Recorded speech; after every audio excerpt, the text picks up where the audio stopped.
AITA for not staining my neighbor's fence? I replaced the fence on all 4 sides of my house. One of the sides backs up to a neighbor. I thought the fence was no doubt mine because the posts of the fence are on my side and it connected to the rest of the fence, which is clearly mine. However, as the fence contractor took it down, the neighbor came out panicked and asked why we were taking down their fence.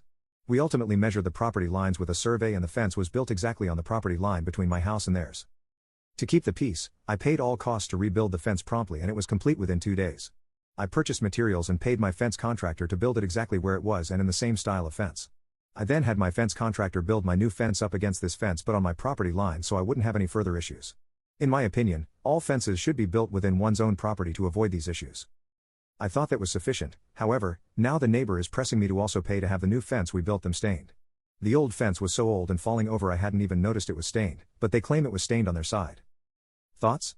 Do I need to pay to stain the fence as well? Additional context for why I didn't talk to the neighbor originally. For those asking, I gave a property survey to the fence contractor when I had him plan out the fence. I mistakenly thought he would have used the survey to ensure they only work on my property line.